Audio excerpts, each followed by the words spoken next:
After a successful night in Europe, the Gunners return to Premier League action. They face another side renowned for their set-piece prowess, Sean Dyche's Everton. Two clubs the late Kevin Campbell represented so brilliantly, and for that reason, I'm sure it will be an emotional afternoon in many respects. Nothing less than 3 points will do after last weekend's slip-up. We'll preview Saturday afternoon's fixture, plus we'll discuss the latest on Thomas Partey's future. You're listening to the Chronicles of a Gooner podcast.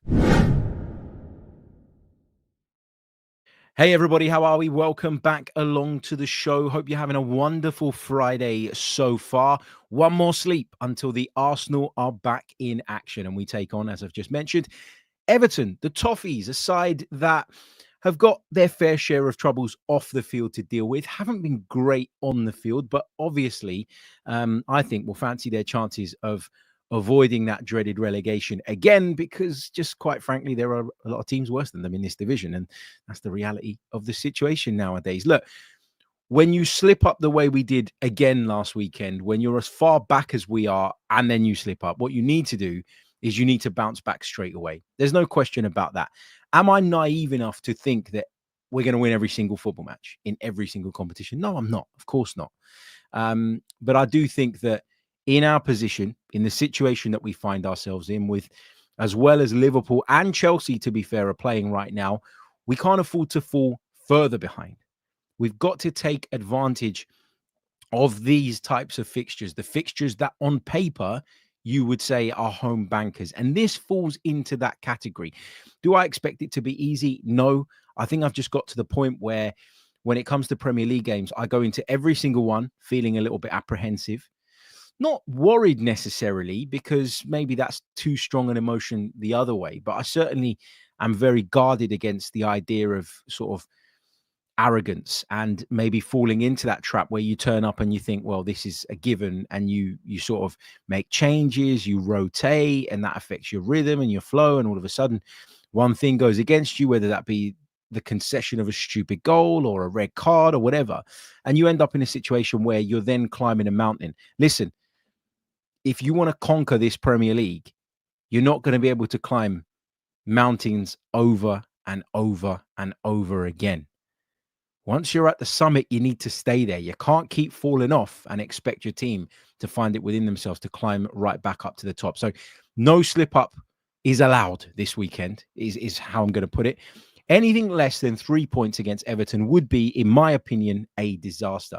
Not going to sugarcoat it, not going to try and package it up in any other way. And when we went into the Fulham game off the back of 3 victories, in the Premier League, I was like, okay, obviously a defeat or a draw, and it was a draw, but it felt like a defeat because of how desperate we are to see Arsenal kind of claw back that gap between themselves and those right at the top of the pile.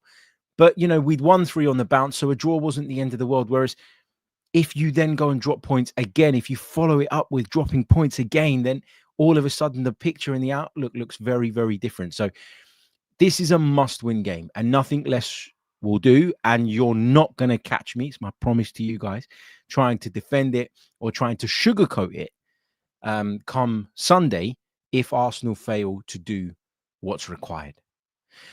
I do want to speak a little bit about Kevin Campbell, because Arsenal have put up this lovely tribute around the Emirates Stadium, a billboard where it's got an image of Kevin Campbell, obviously in Arsenal colours, and one of him in Everton colours. These are 2 clubs that he was super, super fond of.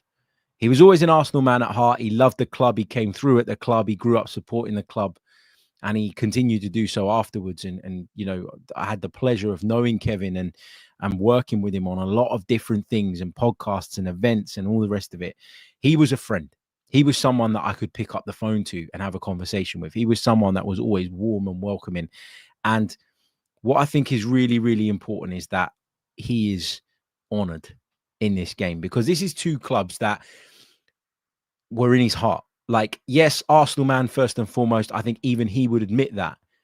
But Everton was a club that was very, very special to him as well. And I think there's some commonality in terms of the way that both sets of supporters loved Kevin. And I think it's important that we show that. And I think we will show that on Saturday. And I think it was really nice that Arsenal put up the display that they did. And I hope that, we're able in some way to pay tribute to him in a game that would have been so important to him, that would have meant so much to him. I think his allegiances were with the Arsenal. I think that's fair to say. But I just wanted to touch on that because, it's still not really hit me, to be honest, the reality of this situation.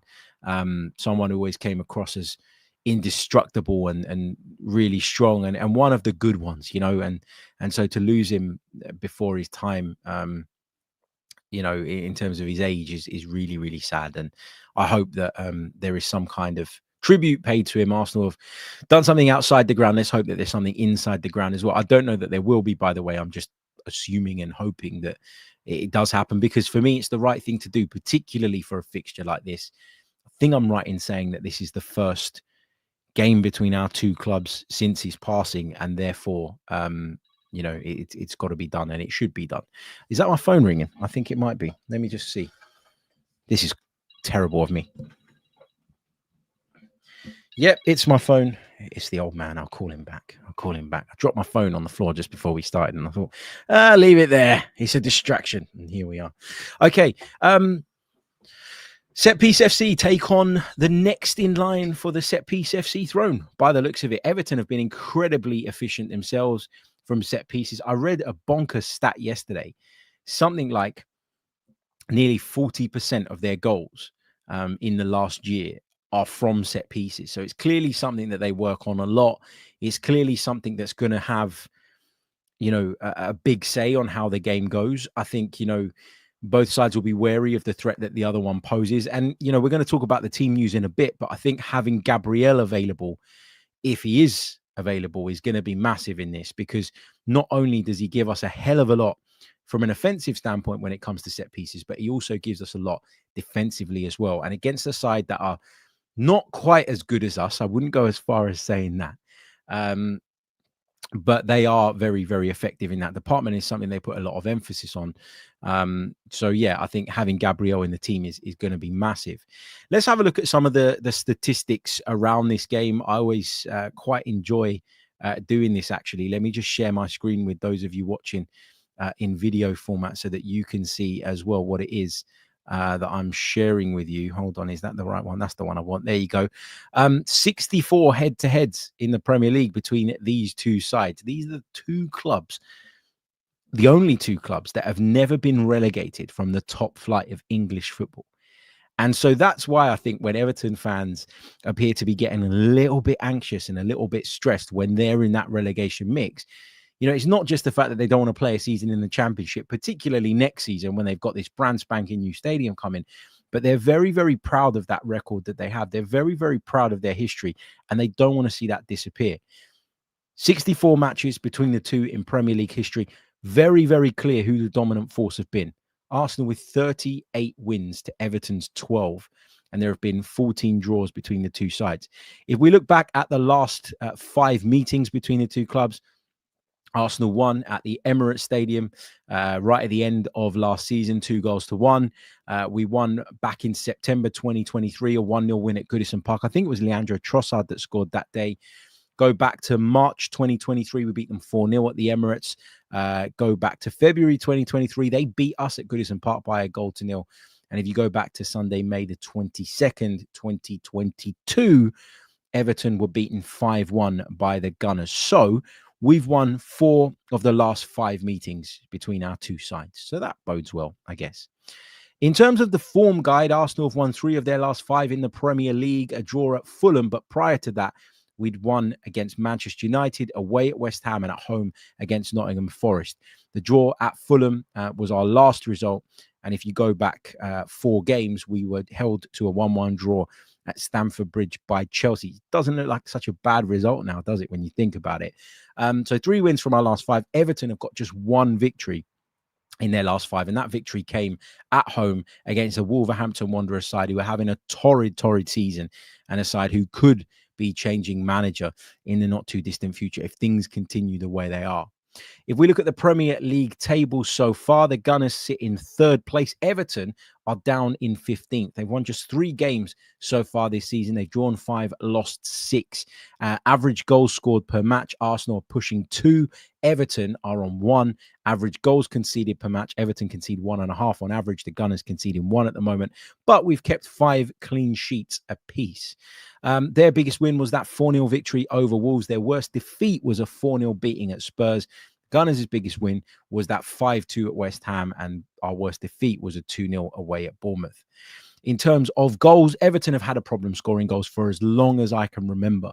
And so you won't be surprised to learn that when it comes to the top goal scorers in the Premier League across these two sides, it's dominated by Arsenal players. Kai Havertz sits joint top with Bukayo Saka. They've got 5 apiece in the Premier League.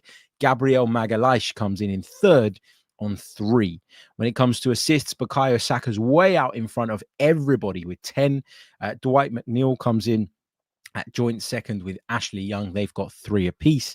And if we look at tackles, well, Everton come out on top in this one. Idrissa Gueye has 41. Thomas Partey is second with 39, and William Saliba comes in third with 34. So, look, not a good season for Everton so far. To be down in 15th is not where a club of that size, of that history want to be. But I think it's fair to say that Sean Dyche has done a good job when you consider the circumstances under which he's working. Ownership uncertainty, a lack of funds available because of previous mistakes, because of bad managerial appointments, because of the wrong people making footballing decisions, because they spent an awful lot of money during a period of time when they really couldn't afford it. And they've now ended up in a situation where, FFP is a problem for them. And, they're constantly fighting fires, Everton Football Club. That's the situation that they find themselves in. And so I know people would look at it, and particularly people of my generation who remember Everton pushing the top 4, finishing in the top 4, in fact, under David Moyes, and going into the Champions League qualification rounds. When you think about that iteration of Everton in comparison to the one we see today, it's understandable that you'd look at them and go, well, no, they're not doing very well, and they're punching well below where they should be. I think the reality of this situation is that when you consider what's gone on, what's still going on, and all the uncertainty at the football club, Sean Dyche has done brilliantly just to keep their heads above water. Okay, let's move on from the stats. Thank you to the Premier League website for providing those. And let's talk a little bit about the starting 11 that I expect to see Arsenal go with. We are going to talk Thomas Partey's future in a bit as well, so stay tuned for that. We've got lots to come. I'm going to take a load of your comments as well, so keep them coming. If you've got any questions, throw them in as well. But I want to talk about the starting 11 that I'd like to see play. Now, I'm really, really hoping that Gabriel Magalhaes is going to be available, because for me, he's really, really important, as I've already explained, because of what he gives us with set pieces at both ends of the pitch, etc., etc. But I also think that we could do with that little bit more sturdiness defensively. Like Monaco didn't really test us. They had a period in the beginning of the second half where I thought they gave it a decent go and they looked okay, but I was never sort of particularly fearful of what they had going forward. And that's why we sort of came through the game with Kivior and Lewis Skelly at the back and got away with it.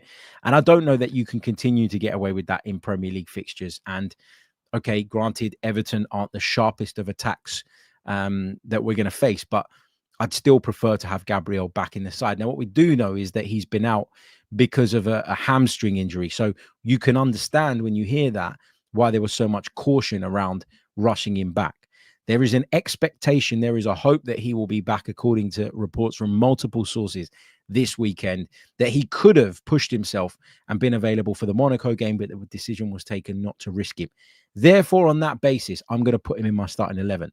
So my defense looks like this: Raya in goal, Timber at right back, Saliba and Gabriel hopefully returning at centre back, with Lewis Skelly at left back. I want Lewis Skelly to play if there's still no Calafiori, because I thought he did well, and I think he deserves the opportunity to have a go in that position.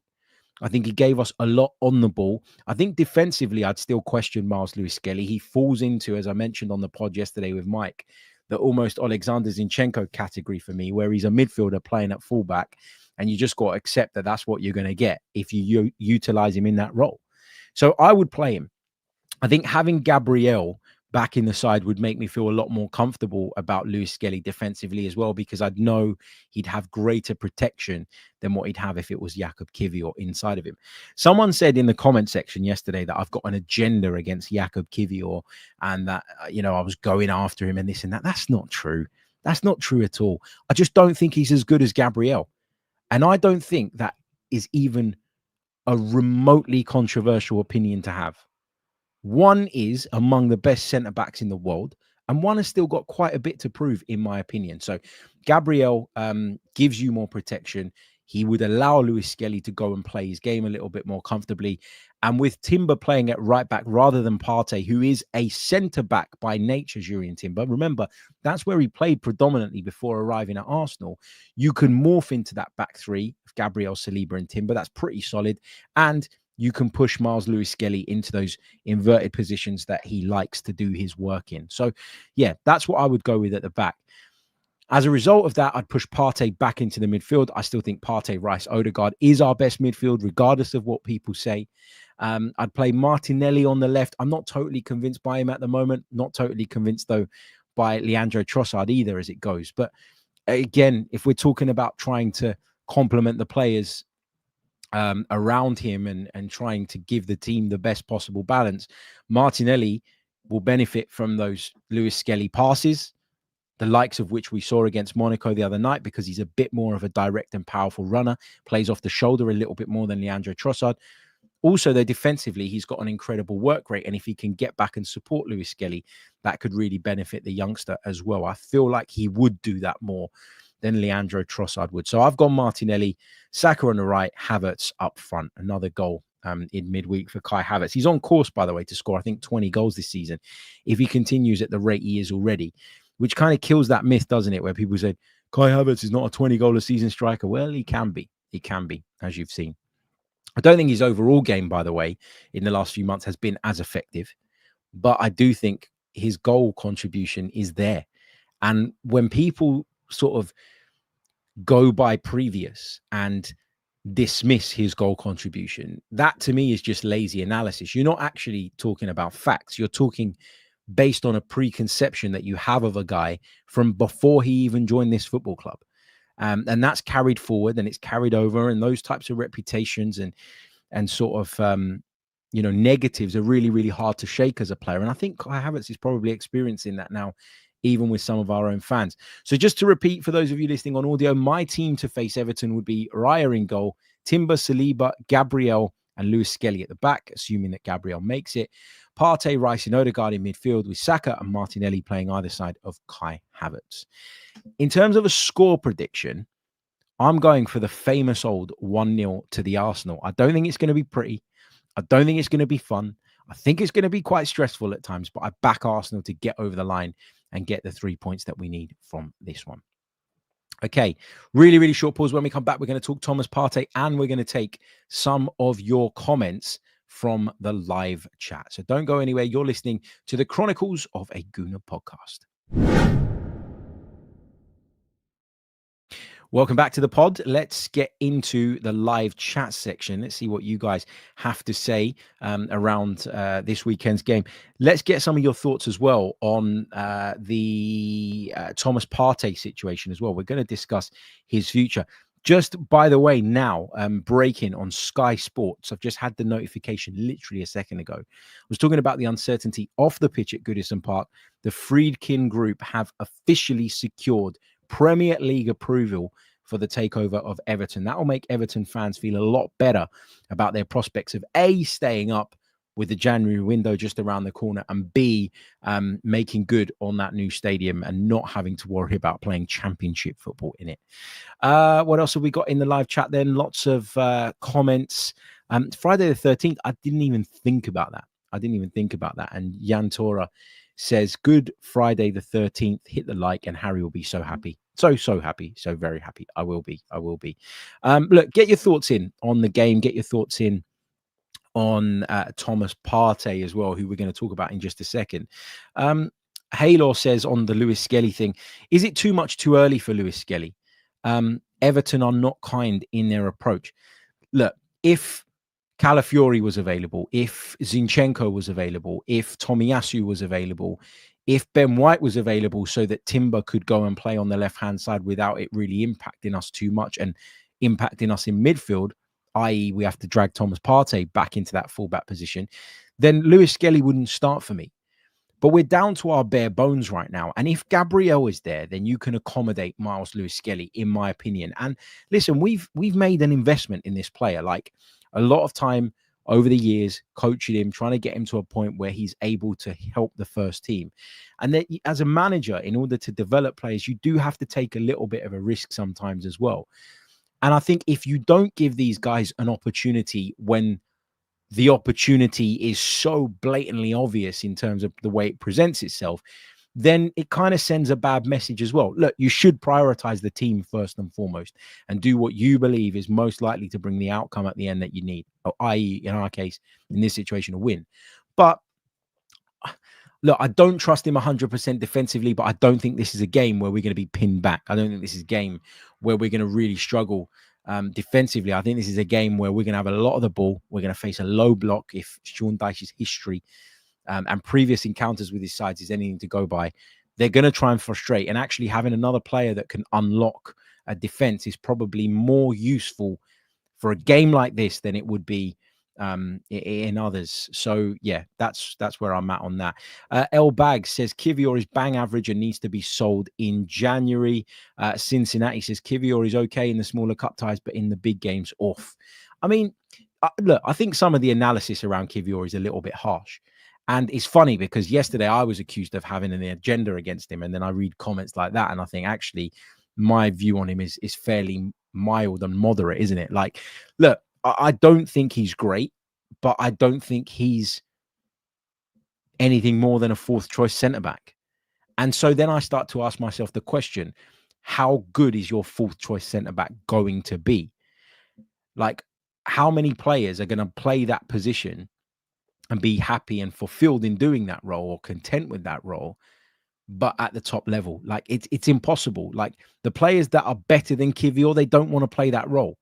And that's the reality of the situation. You can't keep the very best happy if they're not playing. And so you're going to have players in your squad where the level is just that little bit lower. And I think Kivior fits into that category.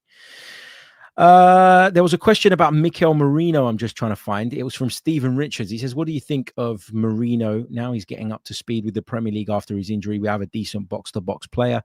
I'm slowly warming up to Mikel Merino. I got to say, I thought he was okay the other night as well. Maybe he's okay. Does that sound a little bit harsh? I thought he was good. He was solid. I like some of the runs he makes. I like the way he sort of puts himself into the mix when it comes to duels, etc., etc. I like the look of him generally. It took me a little bit of time to warm up towards him. And I guess I just assumed that being 28, 29 years old, whatever he is, and having been as experienced as him, that he would just slot in and help us straight away. And obviously the injury meant that couldn't happen, but it feels like it's still, even regardless of the injury, since he's been available, taking him some time to get up to the level that we need him to be. He's nearly there. He's not quite there for me just yet. This is a good question from Matt. What percentage of Martinelli's struggles would you put on the system around him, and what percentage would you put on the player himself? I'm going to say I'm going to put 70% of it on Gabriel Martinelli. I do think that the inconsistency on the left-hand side, the lack of real constants in terms of relationships has caused him issues, and it's impacting on his game. But there are the things that frustrate me with Gabriel Martinelli are the things that are within his control, like the lack of directness, the want to take a couple of touches every time he receives the ball and slow things down rather than just getting his head down and going, which is what got him to this level in the first place and got him to this point. So I did say with Mike the other day that I just wonder if Mikel Arteta has coached some of that out of him, is demanding that he doesn't do that. I don't know, but it just doesn't make sense to me that someone could go from being this relentless, fearless young man who just goes at every fullback over and over and over again until essentially he breaks them down. to a guy who seems really, really apprehensive now when he's in the final third. So I'm going to pin a lot of it on not on Mikel Arteta, on Gabriel Martinelli, I should say, before people misquote me, because I think that is where the crux of the problem lies. Matt Tomo says, any update on the Edu replacement? Not that I know of, mate. It looks like Olabe, the former Real Sociedad man, is someone that's in the mix. Someone that Mikel Arteta seems to quite like. Aito, I don't know how you say his name, currently at Arsenal, is also a contender for the role. Don't really know is the honest truth, but it's a really, really important appointment, and I hope that we're going to get it right. Mark Jerome says, don't you think Miles Lewis-Skelly and Merino down the left is better behind Martinelli as they're left-footed, e.g. Looked good in the week? I certainly think that you need to have, on our left side, at least two of them being left-footed. Let me rephrase that. Because on our right side, you've got Odegaard, who's left-footed, and you've got Saka, who's left-footed. I think the fullback needs to be of the right side, if that makes sense. Because I think the fullback needs to be able to come inside as our system requires, but also go on the outside to give a bit of variety and also be comfortable to receive the ball and just ping it out wide early and down the line. That's how you get the best out of Gabriel Martinelli. I do think there was something to the balance that we saw the other night, and I do think that helped. You're absolutely right to highlight that.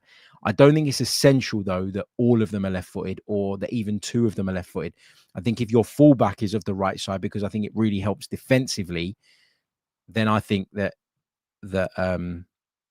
we're okay. But it's a valid point. It absolutely is. It absolutely is. Rumble says there's a lot of chat about Tierney. Does he get minutes tomorrow? Not for me. If he was going to get minutes, you would have thought it would have been the other night. Maybe not from the start, but perhaps when Miles Lewis-Skelly went off, he would have been the one that Mikel turned to. He didn't. He is leaving. There's no question about that. And I don't think that Mikel Arteta is willing to put him back into the 11. I think at the minute, because of the injuries we have, he sort of found his way onto the substitute bench. That has maybe got people just a touch excited. But the truth is, for me, he's done at Arsenal. That's the reality. Okay, just before we go, I do want to talk Thomas Partey very, very quickly. Let's discuss the latest around his future. It was reported yesterday on Thursday that there doesn't appear to be any real urgency or panic around his future, and that there's nothing in the pipeline in terms of a new contract for the Ghanaian at Arsenal. I think last summer, there was a lot of talk about Partey leaving, and there were a lot of people that thought, that's fine. He's injury prone. He's done. He's washed, as the kids say these days. And over the course of this season so far, he's proven himself to still be a very, very valuable asset and a player that, we can rely on, obviously, when he's fit and available. But that's the big if. That's the big problem, right? He might be fit and available now, but who's to say he's going to last the entire season? Who's not to say that we're going to give him a new contract and then come the start of next season, he picks up another injury and misses a large chunk of it? I just think when you're assessing whether or not you should keep Thomas Partey, you have to look at the bigger picture. You have to zoom out a little bit. You can't just base it on the last few months, where granted he's been great and probably Arsenal's most consistent player. I'd give him that. I think he's been fantastic.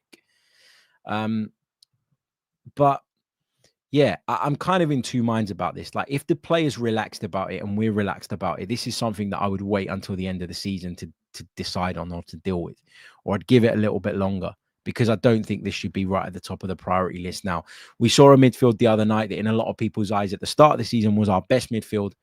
Rice at the base, Merino left, Odegaard right.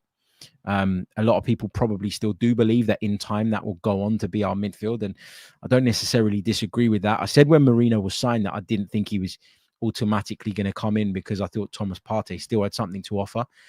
At the start of the season, I was really disappointed with the Ghanaian. He wasn't doing it for me. He wasn't fit. He didn't look right. But over time, he seems to have got himself into a really good spot, and he's been really, really good. So I'd be open-minded about the prospect of keeping him maybe for one more season, if that's something he wants. But a lot of this will be dependent on the player as well. Okay, he's out of contract in the summer. Given his injury history, his age, and all the rest of it, I don't think Arsenal are going to give him anything more than a year. So, if that's okay with him, and the risk isn't huge, then I wouldn't be surprised if the club decided, yep, we'll do that. But if he gets a massive offer from Saudi or an offer from Spain that's 2 or 3 years or whatever, who's to say, or Italy, who's to say that he won't take that? That feels better for Thomas Partey on an individual level. So it's really, really interesting. But I'm at the point now where I'm quite chilled about it. I'm not stressed about it. I'm not worried about him signing a pre-contract agreement with someone else. He might go on and do that. He can do that, of course, from next month. And he might choose that that's the way to go. He might get an offer that's just too good. 3 years in Italy, 3 years in Spain, 3 years in Saudi, whatever. If that's what works for him, fine. I'm not going to shed a tear over a Thomas Partey departure, because I think at this stage in his career, his days of being this really useful and really commanding midfield player are numbered. I do feel like that. I felt like that at the start of the season, and I feel like that now. People said we should have sold him in the summer where we could have got a bit of money for him. And my pushback to that was always, well, if you're going to get 10 million for him because of his contract situation and his age and his injury history, you're better off just keeping him for 1 year and letting him leave on a free. And I still stick by that. I still think Arsenal were right to keep him this season.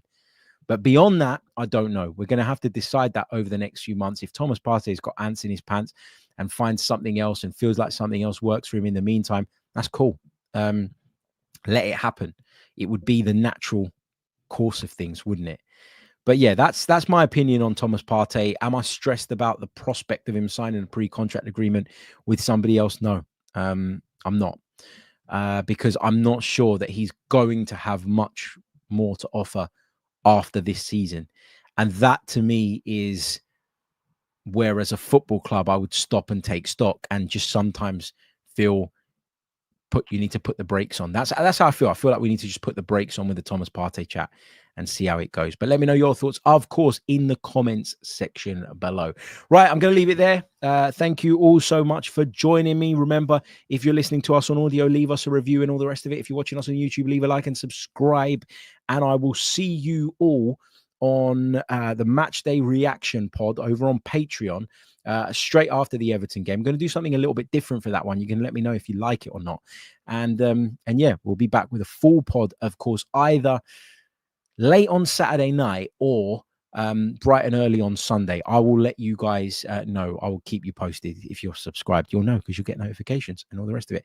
See you all on the next one. Until then, take care of yourselves and have a great Friday. Goodbye.